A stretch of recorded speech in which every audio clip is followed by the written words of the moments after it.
Hi friends, welcome back to my YouTube channel. මම අද දවසේ කරන වැඩ ටික තමයි ඔයාලත් එක්ක share කරගන්න හිතුවේ. මේ තියෙන්නේ අපේ ගෙදරට පේන view එක. ඇත්තටම අපේ ගේ තියෙන චුට්ටක් කන්දක වගේ නිසා හරිම ලස්සනයි උදේට. ඒ වගේම චූටි බෝධියකුත් අපේ ගේ ඉස්සරහා තියෙනවා. මේ ලස්සනත් විඳින ගමන් එන්නකො කෝපි කෝප්පයක් බොන්න. මම සාමාන්‍යයෙන් උදේට කෝපි එකක් බීලා තමයි පටන් ගන්න වැඩ ටික. මේ තියෙන්නේ අපේ ගෙදර තියෙන කරවිල වැල. මේකට මැස්සක් ගහලා මේ විදිහට හදලා තියෙන්නේ අපේ අම්මා තමයි. මේ තියෙන්නේ මගේ මාල් මිරිස් වගාව. මේකේ චූටි මාල් මිරිස් කරලකුත් ඇවිත් තිබුණා අද බලද්දී. බලන්නකෝ මගේ නයි මිරිස් වගාවෙත් මිරිස් හැදිලා තියෙනවා දැන් බලද්දී. මෙහෙම ටිකක් වෙලා ඉඳලා ටවුන් යන්න බජට් එක හදාගන්නත් ඕනි. ඒ බජට් එක හදන වෙලාවට මම ඒකත් අරගෙන ඔයාලව හම්බ වෙන්න එන්නම්කෝ. Hi friends. මම කිව්වනේ ඔයාලට මගේ බජට් ප්ලෑන් එක ඔයාලත් එක්ක ෂෙයා කරගන්නවා කියලා.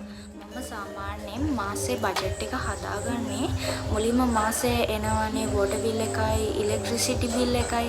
ඒකට මුලින්ම ඒකට එන ගාණ අයින් කරගන්නවා. ඒක අයින් කරගත්තට පස්සේ තව අපේ ඔය ගමන් බිමන් යන වියදමක් තියෙනවානේ. එතකොට බස් වලට යන ගාණ මාසෙටම අයින් කරගන්නවා.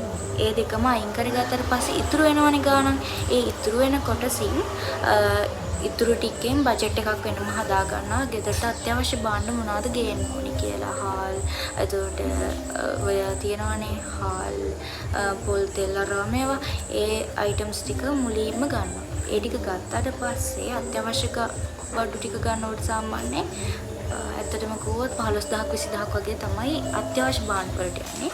ඊට පස්සේ අපි ගන්න ඉතුරු බඩු වලට තමයි ලොකු ගාණක් යන්නේ. එතකොට හරියටම ප්ලෑන් එකක් හදාගත්තට පස්සේ අත්‍යවශ්‍ය භාණ්ඩ ගත්තට පස්සේ අපිට අර ආසාවට ගන්න දේවල් තියෙනවානේ. ඒව ගන්න අපිට ගාණ හදාගන්න පුළුවන් වෙනවා. ඒකත් අපිට දැන් හම්බ වෙනවා නම් රුපියල් 50000. ඒ 50000 අපි කොටස් කිහිපයකට බෙදා ගන්නවා කියලා හිතන්නකෝ. එතකොට අපි ඉලෙක්ට්‍රිසිටි බිල් එකට සාමාන්‍යයෙන් රුපියල් 5000ක් අයින් කරා. එතකොට 45000ක් ඉතුරු තියෙනවා. 45000 ඇතුලේ අපි බස් වලට 5000ක් අයින් කරාම 10000යි 40ක් ඉතුරු තියෙනවා. එතකොට රුපියල් 15000ක් ඇත්තටම අත්‍යවශ්‍ය භාණ්ඩ වලට යන්නේ. එතකොට ඒ 15000 අයින් කරාට පස්සේ එතකොට 25000යිනේ ඇත්තටම ගෙහින් තියන්නේ මේ 50000 ඇතුලේ. එතකොට 25000ක් ඉතුරු වෙනවා. ඒ 25000 තමයි හරියට මැනේජ් කරන්න කොහොමද කියලා ඔයාලා තීරණය කරන්න ඕනේ. මොකද ඔයාලට පුළුවන් කැමති නම් ඒ 25000ම එකම සැරේ වියදම් කරලා මාසේ වියදම් කරලා ඉවරයක් කරන්න. ඒ වගේම ඔයාලට තව පුළුවන් ඒකෙන් රුපියල් 5000ක් හරි ඉතුරු වෙන විදිහට මාසේ සේවිංස් වලට අයින් කරන්න. ඉතින් මම නම් සාමාන්‍යයෙන් එහෙම තමයි කරන්නේ. මොකද අපේ ඉස්සර නම් කිසිම ප්ලෑනක් නැතුව ඔහේ වියදම් කරන පුරුද්දක් තිබුණා. හැබැයි ඒක කාලයක් යද්දී තේරුමක් නැහැ කියලා තේරිච්ච නිසා තමයි මම මේ විදිහට ලිස්ට් එකක් හදාගෙන දැන් මේ මගේ සාමාන්‍යයෙන් අපේ ගෙදරට යන බඩු ලිස්ට් එක අත්‍යවශ්‍යම දේවල්. මීට අමතරව අපි දේවල් ගන්නවා. මේ අත්‍යවශ්‍යම බඩු ටික ගත්තට පස්සේ ඉතුරු වෙන ගාණත් එක්ක අපිට ඒක බැලන්ස් කරගන්න පුළුවන්. Hi friends, මේ තමයි මගේ outfit එක. දැන් අපි ටවුන් එකට ගිහින් ඉඳයි යන්නේ. මම චුටි වීඩියෝස් ටිකක් යනින් ගමනුත් අරගන්නම්. හරි එහෙනම් අපි හම්බ වෙමු. මේ තමයි මගේ outfit එක. ඔයාලත් බලලා කියන්නකෝ මේක හොඳයිද කියලා.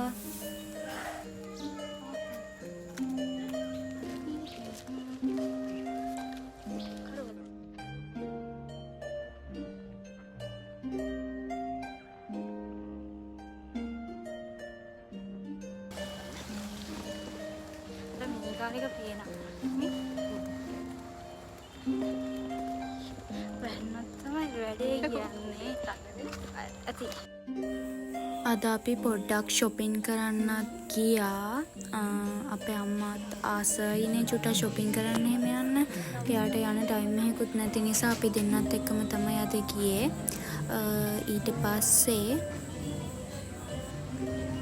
අවුරුද්දට දෙන්නේ gift එහෙමත් අරගෙන අපි grocery shopping ගියා. මුලින්ම කීල්ස් එකට තමයි ගියේ. කීල්ස් එකට ගිහිල්ලා ඊට පස්සේ තව බඩුවක් ගන්න තිබිලා ඒ ටික ගේන්නත් අපි ගියා. මට ඒකේ වීඩියෝස් නම් ගන්න බැරි වුණා. මොකද මගේ ෆෝන් එකේ බැටරිත් ලෝ වෙලා තිබුණේ. ඒ වගේම මේ දවස් ටිකේ අවුවත් සැර නිසා මාර මහන්සි. ඉතින් ওই විදිහට තමයි අද දවස ගත වුණේ. අපි ගෙදර එද්දි පහත් පහ වෙලා එහෙමම ආපු ගමන් මම මේ වීඩියෝ එක එඩිට් කරන්න තමයි ගත්තේ. තව චුට්ටක් මෙහෙමම ඉඳලා වොෂ් එකකුත් දාගෙන නිදා ගන්නවා. එහෙම තමයි ඉතින් මගේ අද දවස ගෙවුනේ. ඉතින් ඔයාලත් බලලා කියන්නකෝ මගේ අද දවස ඔයාලට දැනුනේ කොහොමද? ඔයාලා මගේ vlogs බලන්න කැමතිද?